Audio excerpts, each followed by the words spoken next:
Olá pessoal, mais uma vez aqui com todos vocês para a gravação de mais um vídeo. Bem, hoje falando sobre o meu casamento e a minha separação.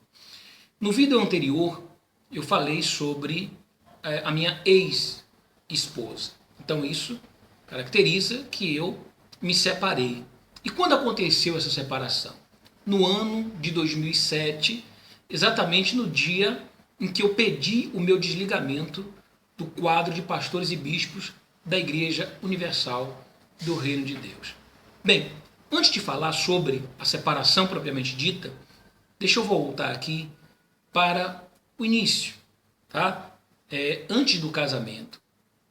Quando eu entrei na igreja, então eu fiquei ali dos meus 19 anos até os meus 24 anos solteiro. Então foram 5 anos solteiro. A vida de solteiro, você como um pastor na Igreja Universal do Reino de Deus, é muito difícil. Por que muito difícil? Porque você mora na igreja. E a igreja, ela não tem estrutura para que uma pessoa venha morar nela. Quando eu digo igreja, eu não estou me referindo às catedrais dos estados, nem às sedes regionais. Essas aí até têm uma certa estrutura, tem ali um quarto para o auxiliar, tem ali uma cozinha, tá? Tem ali uma cozinheira contratada pela igreja, enfim. Mas as pequenas igrejas do interior do estado, essas não.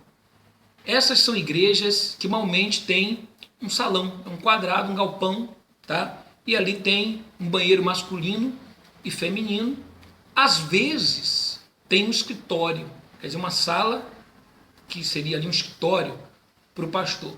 E ali ele faz o seu quarto, é a sua sala, é a sua cozinha, tá? É o seu banheiro, porque às vezes ele não pode usar o banheiro, no caso masculino e feminino, porque é público das pessoas. Se ele quiser um pouco mais de privacidade, então, enfim, ele tem que restringir tudo aqueles metros quadrados ali, tá? 2x2, tá? Ou 2x1 às vezes, o escritório. Então, durante 5 anos, eu fiquei morando dentro da igreja. E olha, é terrível. Por quê? Porque você faz as reuniões, tá? E ao término do dia, depois de você ter feito ali 3, 4, 5 reuniões, você vê as pessoas indo embora para suas respectivas casas, mas você continua ali. E você vai, fecha ou abaixa as portas da igreja e você fica sozinho ali. Então você é um homem solitário. Você não tem com quem conversar, você não tem com quem compartilhar alegrias e tristezas, tá? Sucessos e insucessos, quaisquer dificuldades que você tenha, quaisquer necessidades, você não tem com quem compartilhar, tá? E isso, Natal, Ano Novo, dias festivos, todos os dias do ano eu ficava ali dentro, tá? E isso, ali eu tinha que lavar minha roupa, eu tinha que passar minha roupa, eu tinha que me virar às vezes para cozinhar, tá? Enfim, e era uma vida muito solitária. Então, por 5 anos, eu vivi assim, morando dentro dos galpões, tá? Dos salões das igrejas. Bem, o meu trabalho na igreja, desde sempre, desenvolvia, crescia, tá? Eu fazia sempre com muita excelência o meu trabalho. Como eu sempre fiz tudo aquilo que eu me propus a fazer. E o meu trabalho desenvolvia, crescia. Porém, na Igreja Universal do Reino de Deus, como é que as coisas funcionam? Bem, você, para crescer no ministério, ou seja, para você adquirindo mais cargos de confiança, melhores igrejas, você assumir o cargo de um pastor que cuida de uma região, e, enfim, para você ir crescendo, você precisa ser casado, ser um pastor casado. Se você não for casado, por mais que você tenha capacidade, você fica limitado tá? É uma pequena igreja ali no interior do estado, porque você não tem uma esposa ao seu lado.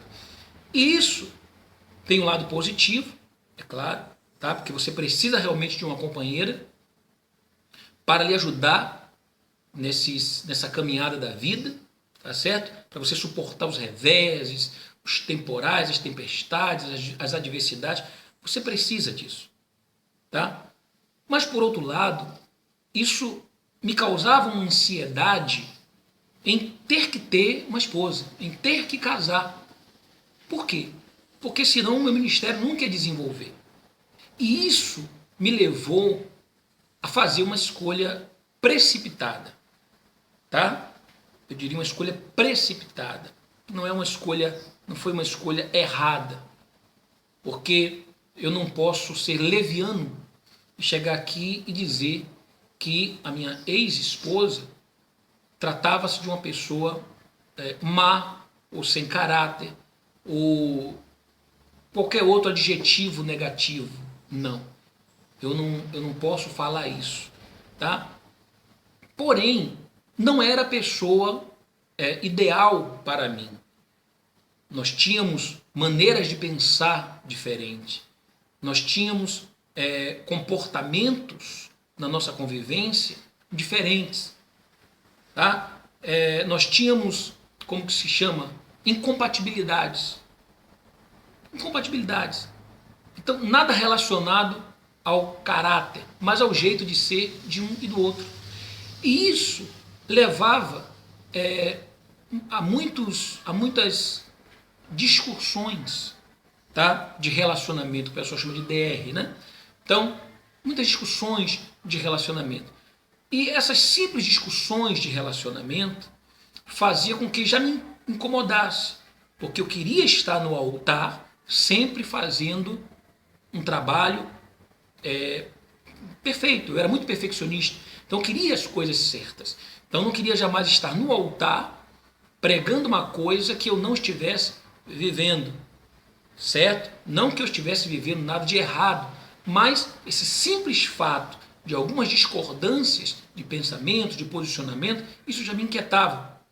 E por 4 vezes eu procurei a direção, os líderes com os quais eu trabalhava, tá? Então eu me lembro que eu os procurei e que eu relatei, tá, o que estava acontecendo, para que de alguma forma eu pudesse ali ser ajudado. Mas o que eu percebia? Que quando eu ia e falava para a direção, eles sabiam que o meu trabalho era um trabalho de excelência. E eles não queriam me perder, certo? Então o que eles faziam? Iam, chamavam a atenção ali dela, conversavam com ela, tá? E diziam, bom, agora tudo vai se resolver. Só que bastavam se passar alguns meses e as coisas se repetiam. E aí até que eu procurava um outro líder, e assim sucessivamente. Então o que eu percebia? Não havia uma preocupação comigo. Não havia uma preocupação com o fato de eu estar me sentindo infeliz, com o fato de eu estar me sentindo mal com o meu relacionamento. Eu percebia que havia a prioridade era o meu trabalho. Então eles não me tiravam, porque quando eu ia conversar, eu ia disposto para tudo.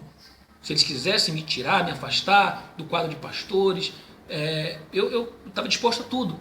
Só que eles não faziam isso, tá? E eu continuava, e nisso duraram 12 anos.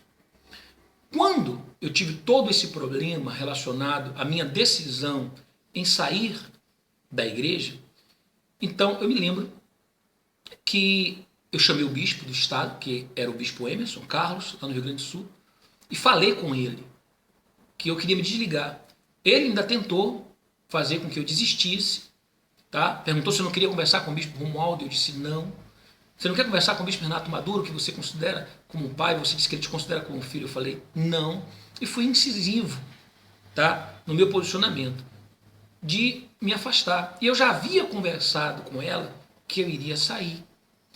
Muito bem, eu pensava que ela estaria se posicionaria ao meu lado, que era o correto e que era o que era ensinado, né, na igreja, pelo menos ensinado. Porque eu confesso para vocês que na prática o que era ensinado não era vivido, tá? Ou não era cobrado. Por exemplo, a igreja, ela ensinava que o relacionamento do pastor deveria ser primeiro Deus, depois a família e depois a obra, certo? Só que na prática não era assim. Na prática era primeiro Deus, segundo a igreja e terceiro a família. Por quê? Porque primeiro que o pastor não tem tempo. Pastor, bispo, ele não tem tempo para se dedicar à sua família, certo? Se algum deles disser que tem, bom, eu respeito, tá? Porém, não acredito. E sei que muitos têm problemas de relacionamentos por causa disso. Eu sei que muitos filhos são problemáticos. Basta você puxar o histórico, tá, dos filhos de bispos e de pastores. Eles são extremamente problemáticos. E eu não estou falando de pastores pequenos, não. Estou falando de bispos que fazem parte da cúpula da igreja. Se você puxar o histórico aí na internet, então você vai ver que eles trouxeram grandes problemas, tá, para os seus pais. Pode ver se isso não é um fato. E sabe por quê? A ausência do pai, se dedicando ali apenas à obra, e esquece da criação do filho, tá? Esposas também complexadas, esposas oprimidas, tá? Não só pelo bispo, ou no caso, perdão, oprimidas pelo regime, pelo sistema da igreja. Eu conheci esposas, quando ela ia para a reunião de pastores, ela tomava um medicamento, esqueci o nome, não sei se é Dramin, é um medicamento que deixa você meio grogue, anestesiado. Porque ela chegava lá e na hora das reuniões, tá, ela tinha problemas de sangramento íntimo da mulher. Aquilo gerava, aquela pressão, aquele estresse emocional, gerava ela um sangramento. Havia uma pressão muito forte em relação a essa questão de esposa. A esposa não podia falar, a esposa não podia se posicionar. Então a mulher, na verdade, ela não tinha vez. Então, atualmente, que eu percebo aí que as mulheres na igreja, pelo menos aparentemente, tá, pessoal? Pelo que eu vejo de programa de televisão, livros que lançaram e etc, etc, etc, que eu vejo aí a mulher aparecer. Mas até enquanto eu estava, a mulher não podia falar nada, ela tinha que permanecer calada. E ela calada ainda estava errada. Então, muitas esposas oprimidas. Tá? E o que acontece? A família sempre foi deixada num plano secundário. E eu vivi isso na pele. Por quê? Eu fazia meu trabalho na igreja, mas eu não tinha a companhia de uma esposa ao meu lado. Eu não tinha. Eu chegava em casa para dormir, acordava de manhã, dormia, como eu falei em outros vídeos, 3 horas por madrugada, acordava de manhã, trabalho, e pronto. Quando eu tomei a minha decisão de sair e comuniquei ao bispo, eu fui para casa, tá?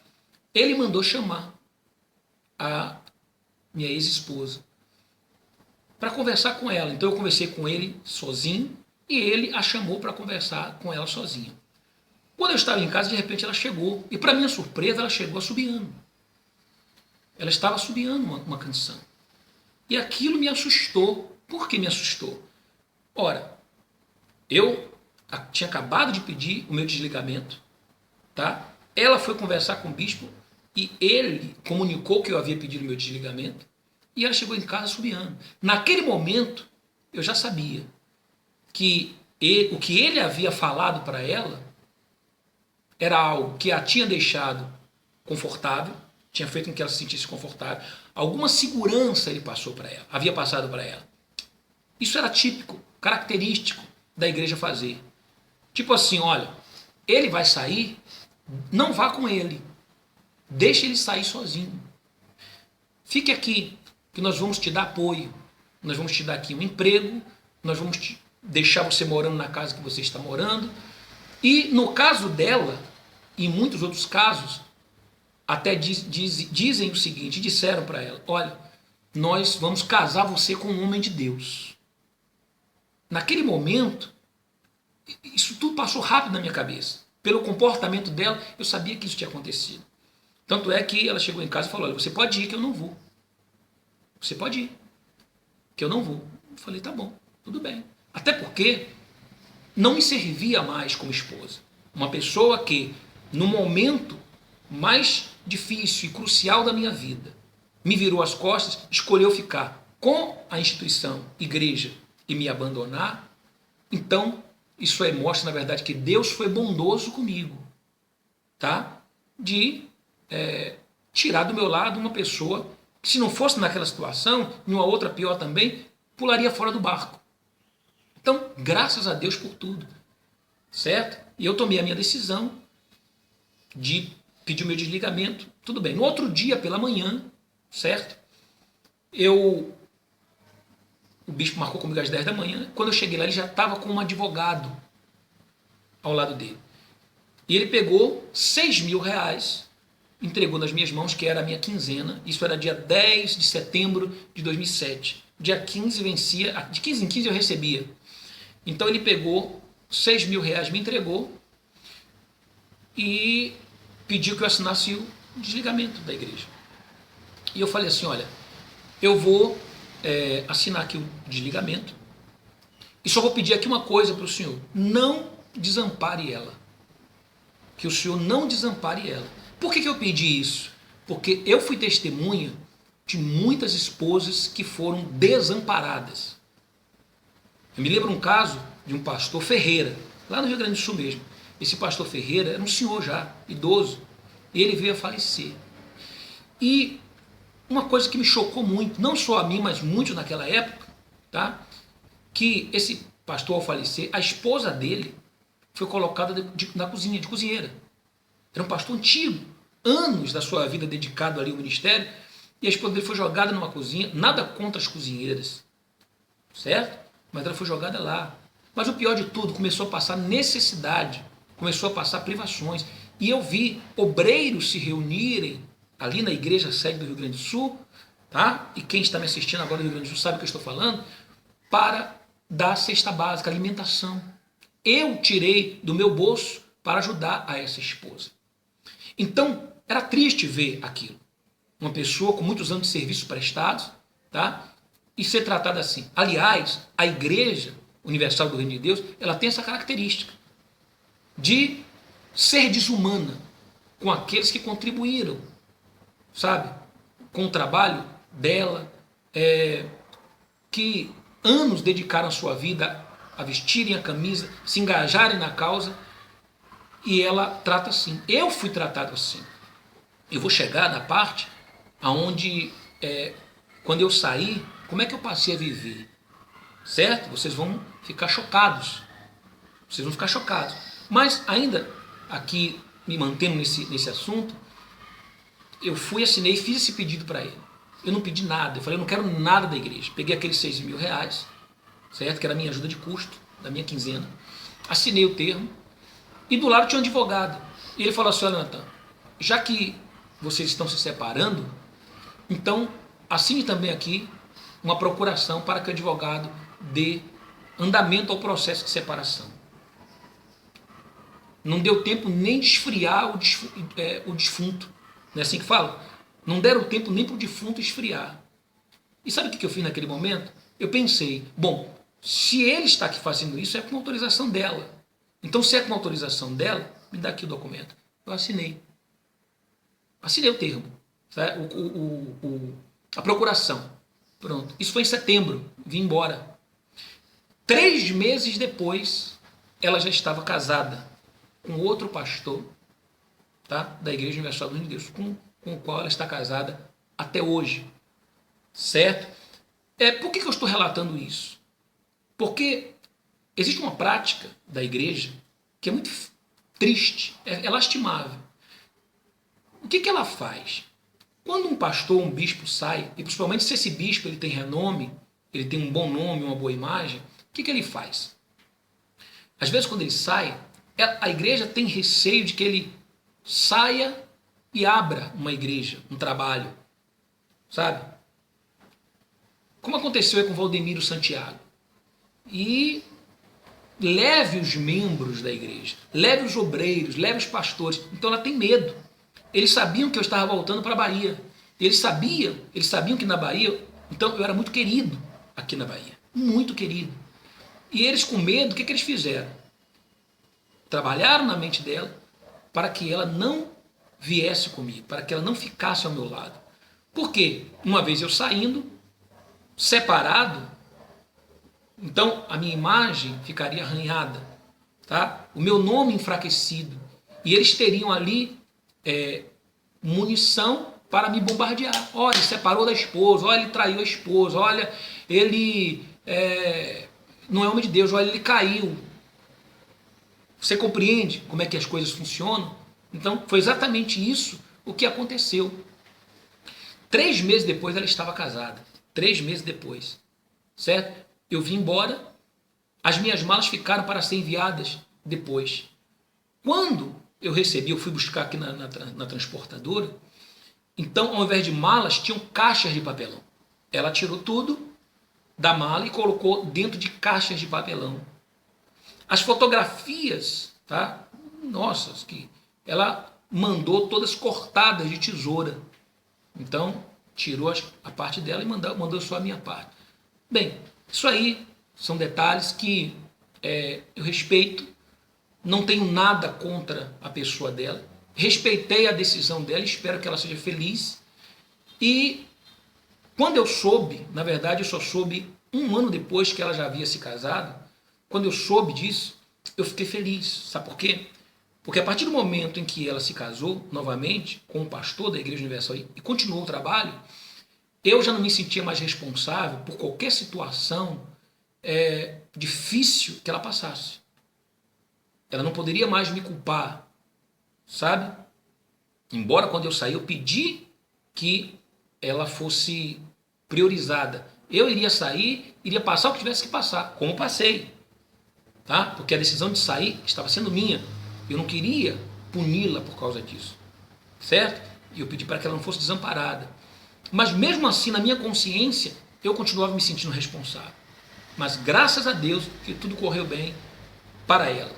Certo? Mas é covarde essa atitude da igreja de trabalhar para separar um casal com esses intuitos, com esses objetivos. Bom, ela, como foi formada, ela começou na igreja desde criança, de escolinha de criança, e foi criada ali pelos pais desde criança na Igreja Universal do Reino de Deus. Então ela era a igreja, sabe?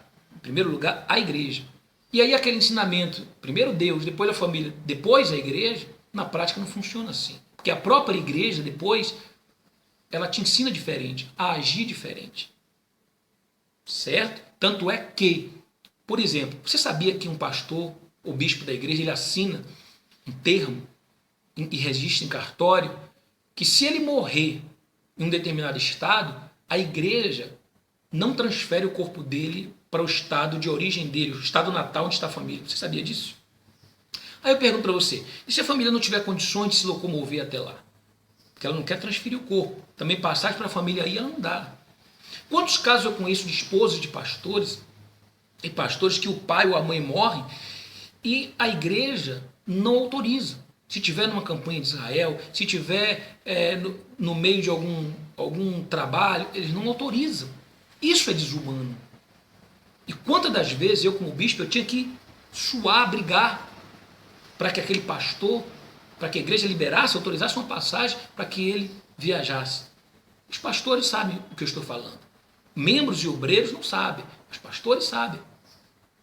Tá? Então, por exemplo, se você tiver uma família, essa família não pode ir na sua casa. Você quer, a pessoa que é um pastor, um bispo da Igreja Universal do Reino de Deus, não pode ficar recebendo visita de familiares, por causa de parentes. Não pode. E isso faz com que haja um distanciamento muito grande. Sabe? Então, cadê a preservação dos valores família? Que são tão importantes, né? Pelo menos é o que a igreja prega, mas na prática não funciona assim. Então, isso me levou, assim se deu a minha separação. E aí, quando eu saí, eu vi tantos comentários, tantos boatos, tá? Mas quem tem boca fala o que quer. Hoje eu estou casado novamente. Eu me casei um ano e pouco depois. Eu me casei. Hoje eu sou casado há 8 anos praticamente, tá? E aí eu posso dizer o seguinte: hoje eu sou uma pessoa 100% feliz. Hoje eu sou uma pessoa realizada, sabe? Hoje, aqui eu estou dizendo que eu tenho 8 anos aproximadamente de casado, tá? Mas eu diria para vocês o seguinte: vocês vão estar me ouvindo gravar vídeos e assistindo com 12, com 15, com 20, com 30, e se eu estiver gravando velhinho, eu vou estar gravando velhinho ao lado da minha atual esposa, porque com ela eu me senti realizado. É uma pessoa que eu conheci num momento difícil da minha vida, o pior momento da minha vida, que eu vou contar para vocês no próximo vídeo, a minha situação calamitosa quando eu saí da igreja, tá? E nos momentos difíceis ela esteve comigo e tem estado até hoje. E juntos nós vencemos, porque hoje eu estou gravando esse vídeo aqui e nós superamos tudo. Hoje eu não estou gravando esse vídeo aqui numa situação de calamidade. Hoje eu não estou gravando esse vídeo aqui vendendo limão na feira, como eu ouvia falar na igreja. Nas reuniões de pastores e bispos, eles diziam: olha, se você não fizer isso, se você não deixar de fazer isso que nós estamos mandando, então você vai sair. Nós vamos tirar você. E se você sair, eu quero ver o que você vai fazer na sua vida. Você vai vender limão na feira. Por que eles falavam isso? Porque, claro, ele pega o jovem com 16, 17 anos de idade, não sabe fazer nada, e a pessoa fica ali 20 anos, 25 anos, então depois é fácil falar isso, tá? Porque realmente você sai sem rumo, sem norte, como eu saí, tá? Mas hoje eu não estou vendendo limão na feira. Hoje, graças a Deus que foi comigo, tá? Junto com a minha esposa, que teve comigo todos esses momentos difíceis, nós lutamos muito aqui fora, mas muito mesmo, vocês não imaginam. E se quiserem saber, no próximo vídeo, assista, que eu vou falar sobre os detalhes, tá certo? Mas hoje, nós juntos acumulamos um patrimônio, tá? De R$1 milhão. Eu falo isso com muita alegria. R$1 milhão, tá? Hoje nós temos independência financeira. Hoje eu não dependo de nada e nem de ninguém, tá certo? Hoje eu sou livre, eu tenho liberdade, hoje eu tenho prosperidade, certo? Deus me ajudou, Deus foi comigo, provando assim que a minha decisão foi acertada, provando assim que eu não deveria olhar para o que falavam, as críticas, que eu tinha que ir em frente. Se eu tinha minha consciência tranquila, porque como diz a própria Bíblia, né? A Bíblia diz: seja, portanto, a paz de Deus o árbitro em vossos corações. Então, se você tem paz no seu coração, então essa paz é o árbitro, é o juiz, que diz se você está certo ou errado. Eu sempre tive paz no meu coração. Eu nunca, por um minuto sequer, me arrependi de ter tomado essa decisão. Hoje, 10 anos depois quase. Nunca.